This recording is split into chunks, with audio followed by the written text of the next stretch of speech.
अमरावती जिल्ह्यातील तिवसा तालुक्यात मोझरी ते जळका या रस्त्याच्या दुरवस्थेमुळे संतप्त झालेल्या ग्रामस्थांनी आंदोलन छेडले आहे। माणिकग्राम धोत्रा येथे सामाजिक कार्यकर्ते प्रशांत कांबळे यांच्या नेतृत्वात सुरू असलेल्या अन्नत्याग आंदोलनाला आज तिसरा दिवस झाला असून महिला व ग्रामस्थांनी बस रोखून प्रशासनाचे लक्ष वेधण्याचा प्रयत्न केलाय।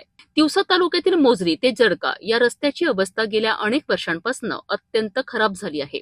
रस्त्यावर मोठमोठे खड्डे पडल्याने नागरिकांना मोठ्या अडचणींचा सामना करावा लागत आहे। या रस्त्याच्या नूतनीकरण आणि रुंदीकरणाच्या मागणीकरिता माणिकग्राम धोत्रा तसेच सामाजिक कार्यकर्ते प्रशांत कांबळे यांच्या नेतृत्वात अन्नत्याग आंदोलन सुरू आहे। आंदोलनाचा तिसरा दिवस असूनही प्रशासनाकडून कोणतीही ठोस दखल घेतली नसल्याने संतप्त झालेल्या महिला आणि ग्रामस्थांनी रस्त्यावर उतरून आंदोलन केलेत। यावेळी आंदोलनकर्त्यांनी या मार्गावरील एसटी बस काही काळ थांबवून प्रशासनाचे लक्ष वेधलेत। ग्रामस्थांच्या म्हणण्यानुसार खराब रस्त्यांमुळे शालेय विद्यार्थी, रुग्ण आणि शेतकरी यांना मोठ्या त्रासाला सामोरे जावे लागतंय।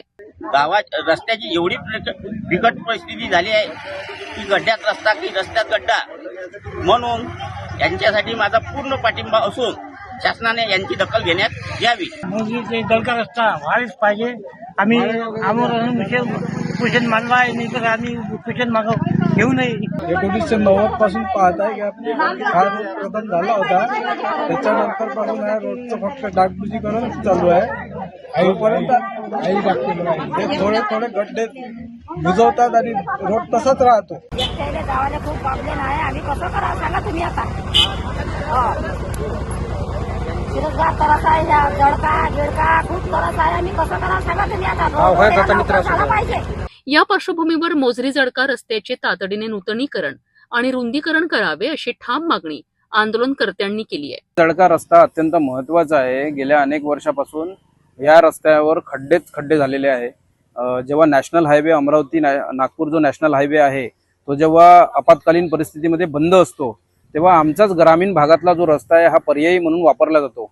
दुसरं महत्त्वाचं या रस्त्याला महत्त्व असं आहे की जेव्हा वंदनीय राष्ट्रसंत तुकडोजी महाराज यांचा पुण्यतिथी महोत्सव असतो तर महाराष्ट्राच्या कानाकोपऱ्यातून तिथे दिंड्या येतात आणि अनेक म्हणजे 100 पेक्षा जास्त दिंड्या याच मार्गाने पुण्यतिथी महोत्सवासाठी मोझरीला जातात।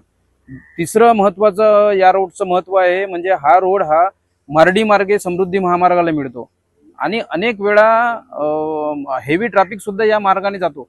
मग लक्षात घ्या की ग्रामीण भागातला रस्ता आहे म्हणून विभागाने ह्या रस्त्याकडे दुर्लक्ष केलेलं आहे। आमची मागणी आहे की सार्वजनिक बांधकाम विभागानेच सेंट्रल रोड फंडला म्हणजे CRF मध्ये 40 कोटीची या रस्त्यासाठी मागणी केलेली आहे। मग 40 कोटीची मागणी केली असताना तुकड्यामध्ये हा रस्ता करण्याचा प्रयत्न का केला जातोय? म्हणजे PWD कडून सांगितलं जाते की शिरसगाव ते मोझरी एक तुकडा करतो, जळका ते शेंदोळा एक तुकडा करतो। हा आम्हाला तुकड्यात हा रस्ता नकोय, आम्हाला हा सलग मोझरी ते जळका हा रस्ता पाहिजे। CRF मधला 40 कोटीचा मंजुरात शासनाने द्यावी आणि तसंच PWD ने त्यासाठी पुढाकार घ्यावा, तातडीने तो 40 कोटी मागावा, जेणेकरून मोझरी, शिरसगाव, धोत्रा, सालोरा, शेंदोळा या सगळ्या 6 गावातल्या नागरिकांना समान न्याय मिळेल अशी आमची मागणी आहे। जोपर्यंत ही 40 कोटीची मागणी आमची पूर्ण होत नाही तोपर्यंत आम्ही आमरण उपोषणातून माघार घेणार नाही। आंदोलनाची माहिती मिळताच संबंधित विभागाच्या अधिकाऱ्यांनी ग्रामस्थांशी संपर्क साधून समस्या सोडवण्याचे आश्वासन दिले आहेत।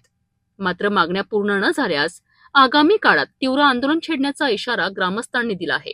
या आंदोलनात महिला, युवक आणि ज्येष्ठ नागरिक मोठ्या संख्येने सहभागी झाले होते। विषय आहे शिरसगाव मोझरी धोत्रा ते जळगाव पर्यंत जो रस्ता आहे तो लोकांना खूप त्रासदायक होत आहे, नादुरुस्त झालेला आहे, खड्डे खूप झालेले आहेत। हा रस्ता दुरुस्त व्हावा ही त्यांची मागणी आहे। तो रस्ता तर त्यांचा काही वैयक्तिक विषय नाही, तो जनतेसाठी आमचा एक सहकारी पत्रकार त्या ठिकाणी उपोषणाला बसला आहे, त्यासह काही मागण्या आहे। या सगळ्या मागण्या काही मोठ्या नाही आहेत।